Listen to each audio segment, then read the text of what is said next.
और बढ़ जाए तो मेरा नाम बदल दीजिएगा। 15 से 20 के बीच में इनकी सीटें आने चाहिए, उससे कमी होंगी, ज्यादा नहीं होंगी हरियाणा में। इन्होंने कहा था कि इनका नाम बदल दिया जाएगा, ये आपके शो पे ही कहा गया था, तो पहले तो इनकी हरियाणा की समझ आपने देख ली। इनका नाम, नया नाम जो है देश की जनता जानना चाह रही है। नॉर्मल से कार्य करता है, आपके जैसे घमंडी नहीं है, आपके जैसे घमंडी नहीं है। 2019 के अंदर चुनाव में जब्त हो गई आपकी, 2024 के अंदर 2024 में चुनाव नहीं लड़ पाई, चुनाव नहीं लड़ पाई। Single digit vote share party और खुद को आए थे सिर्फ 5% वोट। तो समझिए, थोड़ा सा जमीन चाहिए, महिलाओं की बात करिए, कटवारी को मत बात करिए, समझिए। अरे वो आपके संस्कार है सुप्रिया जी, में मेरे नहीं है, बस अच्छे से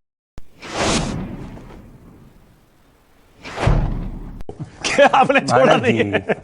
मानक जी, हम सुबह भी जय श्री राम बोलते हैं, दोपहर को भी जय श्री राम बोलते हैं, रात को भी जय श्री राम बोलते हैं, क्योंकि प्रभु श्री राम हमारे लिए हमारी अस्तित्व है। ये लोग तो अभी तक प्रभु श्री राम का मंदिर तक नहीं जा पाए, जो कह रहे थे डेट लेके जाएंगे। अच्छी बात है कि साजन जी कम से कम प्रभु श्री राम का नाम तो लिया। अब वो 14 साल की बच्ची का रेप करने वाले को कम से कम अपनी पार्टी से तो हटा दीजिए, जो अयोध्या के अंदर ही हुआ था।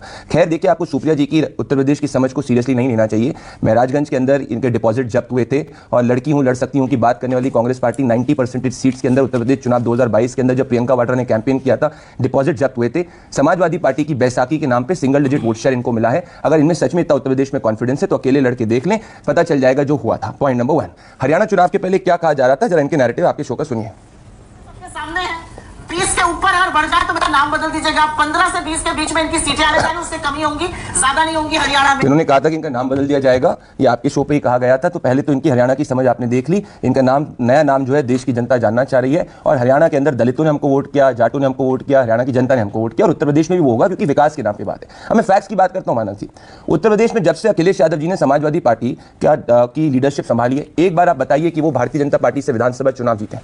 नहीं जीते, नहीं जीते। सही बात है। तो मतलब यही हुआ कि जब पिछला उत्तर प्रदेश चुनाव 2022 का हुआ, तो दो चुनाव हुए। हाँ, तो 2 चुनाव हुए, दोनों में हम जीते, है ना। लोकसभा चुनाव के अंदर पिछली बार जो है हम लोगों ने स्वीप किया था, 2014 के अंदर भी हमने स्वीप किया था, 19 में भी स्वीप किया था, 24 के अंदर हमको कुछ फीडबैक मैकेनिज्म, हमको चीजें इंप्रूव करने की जरूरत है। जैसे हमने हरियाणा में इंप्रूव करी थी, वैसे ही उत्तर प्रदेश के अंदर इंप्रूव कर देंगे। पॉइंट नंबर 1 पर कांग्रेस पार्टी को आज आपने देखा हश्र क्या हो गई। उमर अब्दुल्ला, जिन्होंने अपना फर्स्ट इंटरव्यू दिया था चुनाव में जीतने के बाद, उन्होंने क्या कहा था, प्रधानमंत्री Narendra Modi is an honourable man, we will not remove article, we will not get back article 370, only foolish people can think that article 370 can come back. और कांग्रेस पार्टी को क्या एक मंत्रालय दिया, एक मंत्रालय।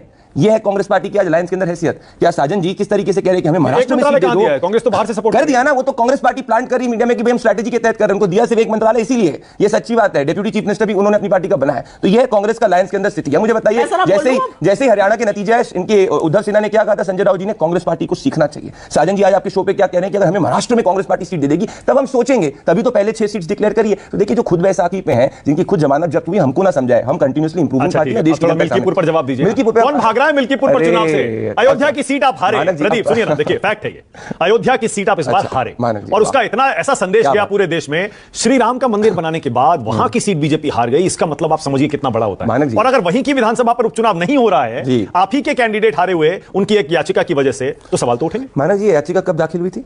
2022 के नतीजों के। करेक्ट। तो 2024 के पहले याचिका दाखिल हुई थी। 2022 में कौन जीता था इलेक्शंस? हम जीते थे। हाँ। तो अगर ये याचिका तब दाखिल हुई जब हम चुनाव स्वीप करके दूसरी बार सरकार में आए, तो आप इसको कैसे अयोध्या से लिंक कर सकते हैं? तो वापस ले लेनी चाहिए थी। तो आपने पढ़ा नहीं आज के? उन्होंने खुद ने बोला कि वापस लेंगे। कैसी बात कर रही है? पहले ही ले लेते। लोकसभा असेंबली इलेक्शन 2022 का हम जीते थे, उसके अंदर उस सीट के ऊपर उन्होंने कहा था, उन्होंने 2022 का जो चुनाव भारतीय जनता पार्टी जीती, जो दूसरी बार सरकार बनाई, उसमें एक सीट पे डाउट, उनको एक सीट पे इनको कंटेंशन था। ये 2022 के उस सीट के कंटेंशन के बाद में हो गए। तो भाई 2024 के लोकसभा नतीजों के पहले ये याचिका दाखिल हुई, तो आप प्रभु श्री राम मान लीजिए जो राहुल गांधी और अखिलेश यादव की तस्वीर आज आई है ना जम्मू कश्मीर से, आपके सीने पर छुरियां चल रही हैं, यूपी वैसे ही आपका वीक लिंक हो गया, मानक जी, कमजोर कड़ी हो गई है। मानक जी, अगर ये दोनों मिल गए बहुत अच्छी बात है, मैं तो चाहता हूं मिले। 2017 में क्या हुआ था आपको याद है? जब प्रशांत किशोर जी इनके स्ट्रेटेजिस्ट थे, क्या कॉइन किया गया था? 17 नहीं है अब ये। अरे तो 24 है। 24 है, तभी तो हरियाणा के अंदर, मानक जी, तभी तो हरियाणा में तीसरी बार ऐतिहासिक रूप से प्रो इनकम्बेंसी सरकार हमने रिपीट करी है। 24 है, महाराष्ट्र में भी। सुप्रिया आपका जवाब दे रही है। उसके बाद आगे जा रहा हूं मलूक नागर और आशुतोष के पास। बोलिए सुप्रिया, आपकी बारी है। मैं बस संक्षेप में जवाब देना चाहती हूं। व्यक्तिगत और लीचड़ बातें करना ही बीजेपी को आता है। मुझे तो मेरी पार्टी ने टिकट दे दिया था। जिस दिन आपको सभासदी का टिकट मिल जाए उस दिन हम लोग बहस करेंगे, लेकिन क्योंकि बीजेपी अपना असली चाल चरित्र और चेहरा दिखाएगी तो मैं इसी प्रोग्राम पर बोल देती हूं। इनका एक बद्दिमाग मंत्री है, उसका नाम है दिनेश प्रताप सिंह। यूपी में वो करारी हार उनकी हुई राहुल गांधी के हाथों।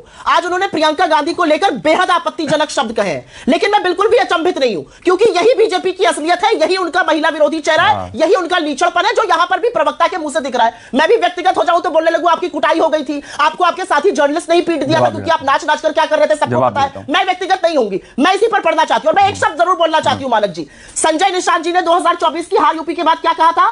बुलडोजर की वजह से हार गए। राजभर जी जो इनके घटक दल, उन्होंने क्या कहा था? योगी मोदी ने हरा दिया। संजय मिश्रा ने क्या कहा था? अगर यही स्थिति रही तो हम हर चुनाव यूपी में हारेंगे, इनके एमएलए हैं। मैं एक चीज यहां पर आपकी जानकारी के लिए बता देती हूं, 403 लोगों की विधानसभा है उत्तर प्रदेश की, और उत्तर प्रदेश से आती हूं, डंके की चोट पर उत्तर प्रदेश के बारे में बात करती हूं। 403 लोगों की विधानसभा का जो मुख्यमंत्री है उसको 2 सीटों का प्रभारी बनाया है। अरे इतना भीतर घात है कि Brajesh Pathak versus Keshav Prasad Maurya versus Yogi Adityanath versus Amit Shah, UP संभल नहीं रहा इनसे, एक दूसरे की काट करने पर लगे हुए हैं। सबको पता है यूपी में क्या हो रहा है, सबको पता है कैसे तख्ता पलट करने की तैयारी यहां से रची जा रही है। ये यूपी पर बोलेंगे, आप जितने भी व्यक्तिगत हो जाइए, आप जितनी भी भर्ती यहां पे बातें करेंगे, यही आपका असली चाल चरित्र चल रहा है, यही आपकी असलियत है। नहीं, मैं पर्सनल का ये पीछे चली गई, ये पर्सनल चली गई जो पहले आज के दिन पत्रकारिता कर रही थी और कल कांग्रेस पार्टी का टिकट लेना शुरू कर दिया था without a cooling of period. ये पर्सनल हो गई जो कहती थी कि मंडी में रेट किया है, महिलाओं के बारे में ये बात करेंगी जिनकी पार्टी के अंदर सब महिला विरोधी बयान करके छोड़ते हैं, और ये विमेन बेटर तो बात करती है, ये बात करेंगी कचरा रेपिस्ट के पक्ष में इनकी प्रियंका वाड्रा जो है वो जाके रैली करती है, ये बात करेंगे। इनका उत्तर प्रदेश में यही हश्र था, 2019 में जमानत जब्त हुई, 2024 में चुनाव नहीं लड़ पाएंगे। अरे हम जब चुनाव लड़ेंगे हमारी पार्टी देंगे, हम तो नॉर्मल से कार्य करता है, पर आपके जैसे घमंडी नहीं है, आपके जैसे घमंडी नहीं है। 2019 के अंदर जमानत जब्त हो गई आपकी, 2024 के अंदर 2024 में चुनाव नहीं लड़ पाई, चुनाव नहीं लड़ पाई। उत्तर प्रदेश में आप मत कहिए single digit vote share party, और खुद को सिर्फ आए थे, खुद को आए थे सिर्फ 5% वोट। तो समझिए, थोड़ा सा जमीन चाहिए, महिलाओं की बात करिए, कचवा रेपिस्ट को मत बात करिए, समझिए आप, समझिए आप। अरे वो आपके संस्कार है सुप्रिया जी, में मेरे नहीं है, पर सच्चे तो बता दीजिए, जो कल तक घमंड में हमको 10 सीटें देती थी वो हमको बताएंगी। One second, let's not make it personal.